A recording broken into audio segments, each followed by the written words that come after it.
انا لو جايب العلبه دي وعايز احطها للضيوف، احط لهم بقى ازاي كحك متاكل كده؟ هاكل اللي متاكل واسيب السليم للضيوف. بسم الله.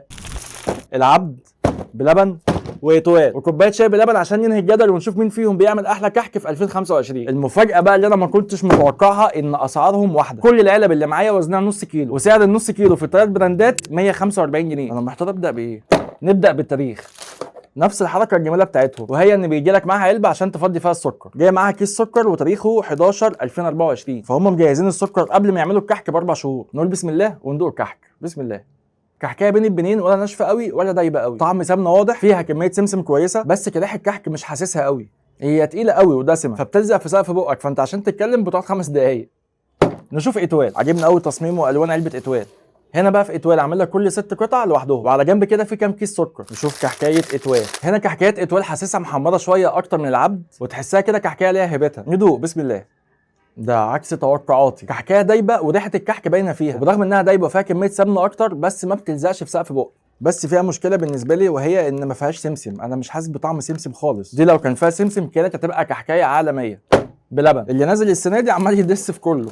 هنا بقى الكحك من جوه متغلف، هو واتوال بس اللي مغلفين الكحك من جوه. العبد بتفتح بتلاقي الكحك وكيس السكر اللي هو من 2024. انا نسيت اشوف تاريخ السكر بتاع اتوال، شهر 1 2025، بقاله شهرين. نشوف السكر بتاع بلبن. الحاجات دي بتفرق برضه يا جماعه. شهر 2 2025، يعني بقاله شهر. طبيعي، ما هو لسه عامل كحك اول امبارح. بسم الله.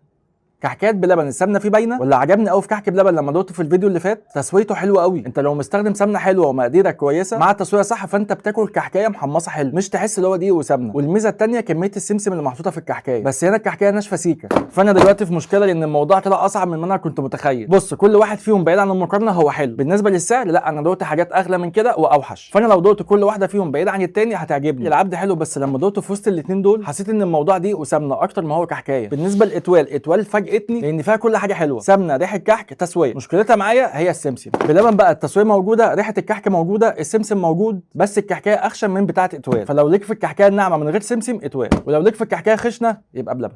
كحك ملبن من العبد. الصلاة على النبي كده جايالي كلها مهريه. خلاص عرفنا ان انت دايب جدا. اللي على الوش فوق كله مهري، واللي تحتيه مشقق. بسم الله. ككحك ملبن حلو، بس انا حاسس ان هم مغيرين السمنه السنه دي. في افتر تيست كده مش عاجبني مع الكلبشه اللي في البق دي، انا اول مره اشوفها من العبد.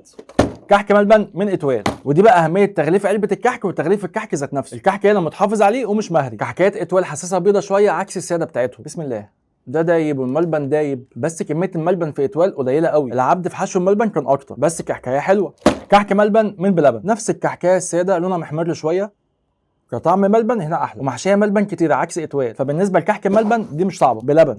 كحك العجوه من العبد. برضه مهري. لا، ما هو العبد لازم يشوف حل في الموضوع ده. انا لو جايب العلبه دي وعايز احطها للضيوف، احط لهم بقى ازاي كحك متاكل كده؟ هاكل اللي متاكل واسيب السليم للضيوف. بسم الله. لا، هي العجوه حلوه قوي الصراحه، وفيها ميزه حلوه قوي اللي هي مش مسكره، بس انا مش عاجبني المنظر ده. يا ريت بقى يغلفوا الكحك ذات نفسه. كحك عجوه من اتوال. بسم الله. هنا معمول في نفسه قوي. ذوبان الكحك مع ذوبان العجوه محسسني بكده، لكن كطعم عجوه اللي في العبد عجبتني. كعجين الكحك اتوال. كحك عجوه من بلبن. سنه اولى كحك وعامل مشاكل. بسم الله. هو اتوال لو حط سمسم في الكحكه كان هيروح الاثنين. انا السمسم بيفرق معايا قوي في الكحك. هنا العجوه حلوه، وحاسس ان الحشو اكتر من اتوال بشويه، بس الكحكايه دي ناشفه. فنفس الكلام في الساده، لو بتحب الكحكايه الناشفه يبقى بلبن، لو بتحبها دايبه يبقى اتوال. وبس كده، دي كانت تجربتي الشخصيه. ممكن ذوقك في الكحك يبقى غير ذوقي، ودي حاجه اكيده. كل سنه وانتم طيبين. سلام عليكم.